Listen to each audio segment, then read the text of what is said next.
Good morning, everybody, and welcome back to another episode of Dirt Grain Steel. So this morning we're heading out to my little shop. We're going to load up my Esab Rebel welder, and we are going to head to the big shop, and we're going to grab our Miller 325i welder generator to run the Rebel off of, because we have an emergency hydraulic hose to repair. It was a hose that we had custom made at a hydraulic shop due to it having a very long 90-degree flat face elbow on the end of it. When they welded it, they TIG welded it, and it wasn't a very good weld because it ended up cracking. So we're going to get the Rebel, and by running it off of the 325i Trailblazer, we'll be able to weld out in the field with it, and being as it's a wire welder, it'll be a nice weld. So I'm gonna load it up and head to the shop. Got a couple other things I gotta grab real quick, and we'll get out to the job site and we'll fix that hoe up and get it running again. Well, I shouldn't say hoe. Well, I should say what it is. 200 Hitachi. That's what we're gonna be fixing this morning. Due to the algorithms on YouTube, you need to say the different brands of equipment you're using and stuff like that, so it helps with searches. So anyways, it is a Hitachi 200-5. So I'm going to get that welder loaded up, and we're going to head out and get that hose fixed.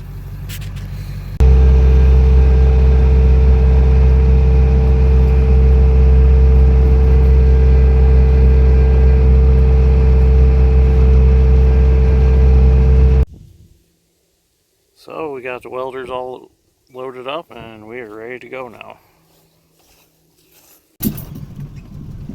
Well, we made it to the job site, so we're going to pull the truck up here, drop the tailgate, get the necessary tools out, and get this old girl fixed so we can get back to cleaning up brush, so we get these piles made and get this project finished up. So we got about 6 piles that size so far.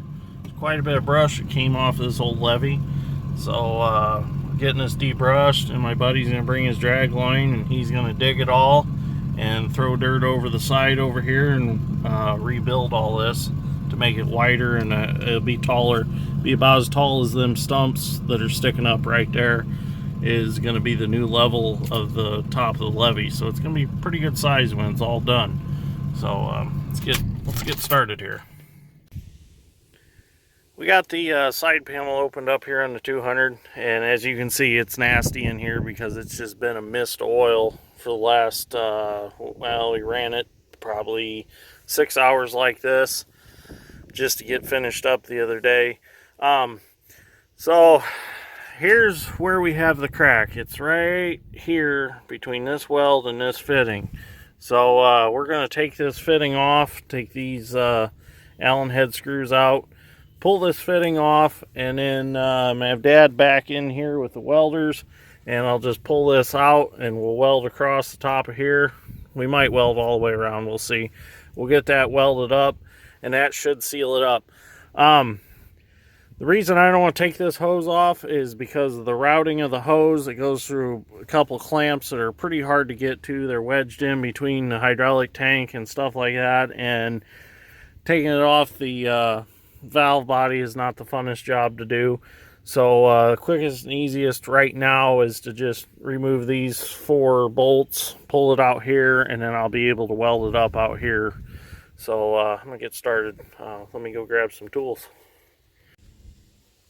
So whenever you need to replace a hose on an excavator or something, make sure you reach up and you bleed the tank pressure off, which there's no pressure in it right now. If not, if the pressure stays in the tank, it'll continually force oil out of that hose that you have opened up or valve or whatever. So that's just one tip to do, is to hit that and let all that tank pressure out, because believe it or not, they build quite a bit of tank pressure, especially when they're hot. So it's just a little bit of a pointer. So let me grab some tools and we'll get this off. So now I'm going to start removing these bolts. Remember these flex head Allen wrenches that I got at Northern Tool the other day? We're going to try them out and see how well they work. That one was loose already. I loosened it up. Let's try this one. so far these things are nice. They don't flex or anything. I'm surprised. They're pretty heavy duty.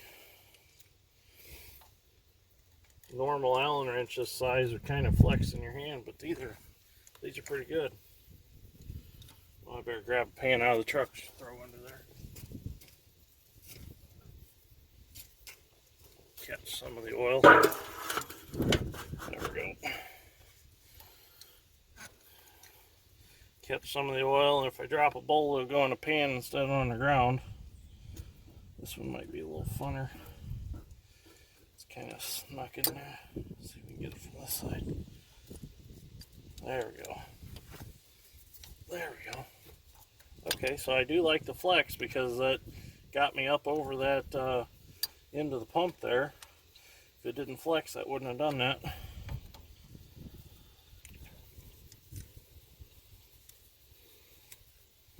So I'm going to leave the two back bolts in, and I'm going to take the two front bolts out, and we'll spread those halves, and that hose will come out. Probably going to be some oil here in a second.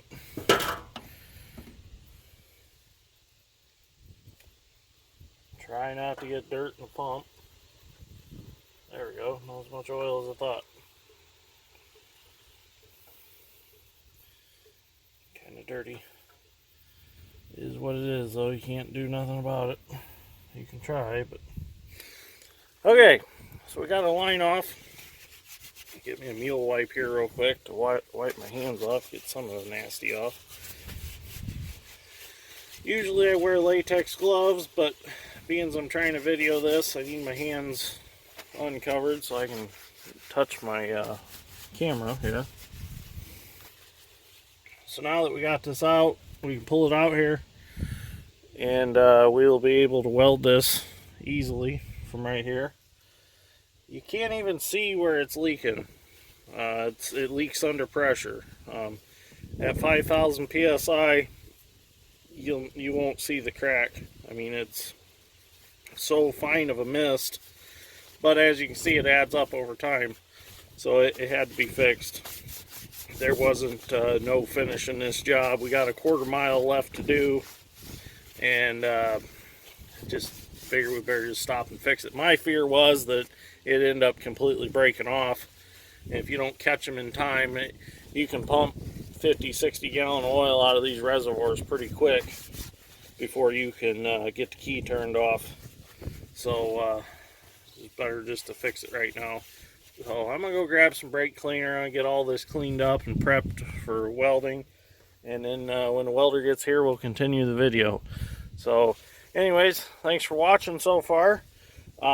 Greatly appreciate the guys that are commenting a lot and giving me ideas for videos, and just greatly appreciate all my viewers. So let's get this cleaned up and ready to weld. So I got the welders all set up. We're gonna weld this line up real quick. We're gonna see how this works. I've never welded with the Rebel and the Trailblazer together. I done it with my 210 MP Lincoln and it worked good. So let's see how it works with these two together. Dad's putting oil back in the hoe. So once we get this welded up, we can put it back together and get back to work with it.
Look, gonna ruin that hose.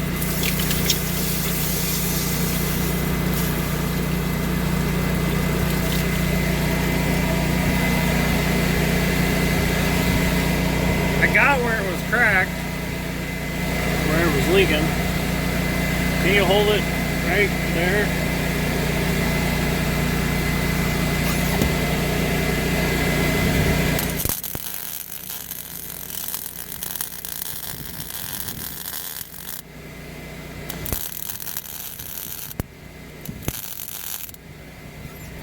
Cool it again.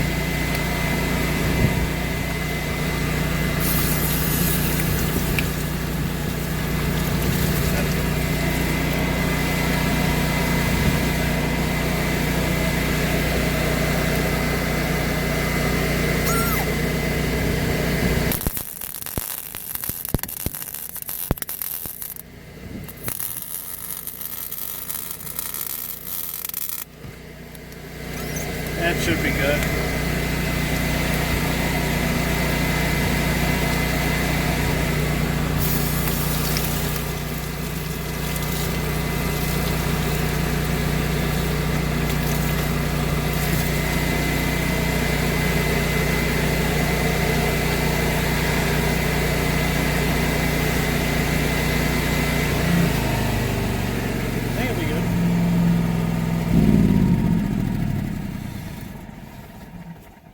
If anything, I welded it twice just to stiffen it up a little.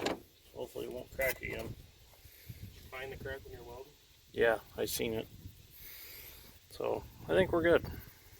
So we're going to tighten this all back up, start the hoe up, see what happens.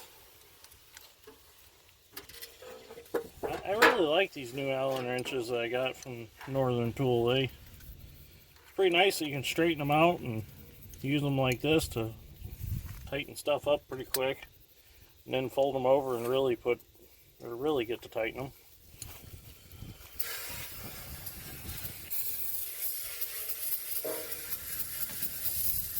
Oh.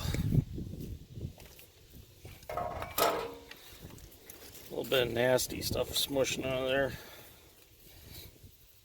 This hose and the ashes so much that that's all over it, and it's hard to get it cleaned off.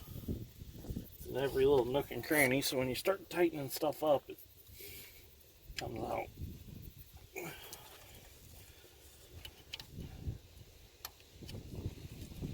We'll probably take this line back off eventually when we're done and have a new hose made for it. Just doing this to get us by for a little bit.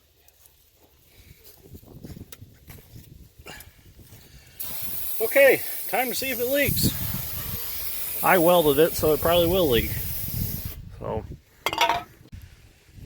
let's see if it leaks. Start it.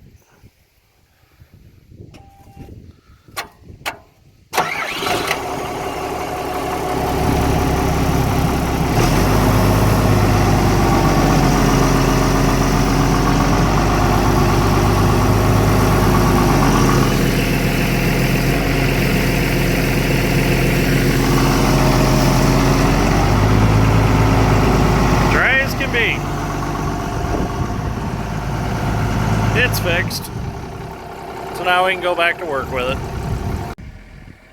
Hey, can't quite see him yet. Dad's on his way down here with our Hitachi 200. I got that line welded up. Everything's good. It's holding. He's moved some trees around with it. Maxed the machine out to its operating pressure. It's holding good. No leaks.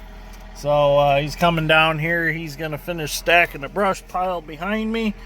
And he's got some chunks of stumps from this stump right here to set up on that pile, and then we're going to head on down and start cleaning up down there. I'm going to jump in the feller buncher and go cut a bunch more trees. These 3 trees are staying. They're sentimental value to the customer, so we're going to leave those. Anyways, worked out real good using the Miller Trailblazer and the Esab 215. They worked great together. Another tool that I use that I'd highly suggest to anybody that's a mechanic is get you a set of these Hex Pro flexible Allen wrenches. This is the SAE set. I used the metric set on the excavator, being it's all metric. So, but these things are awesome. 40 bucks a set. Got them from Northern Tool. I thought at first, well, $40 is a little much, but after using them and seeing the durability that they have, there's no flex to them. They're strong. Go get yourself a set of them. So you'll love them. So anyways, I'm going to go grab the feller buncher, follow Dad's strength down there. He's headed with the loader, and we're going to get some more trees cut up. So thanks for watching. If you enjoyed this episode of Dirt Grain Steel, give me a like and subscribe. Questions or comments, put them in the area below, and I will get back to them. And I will see you on the next one.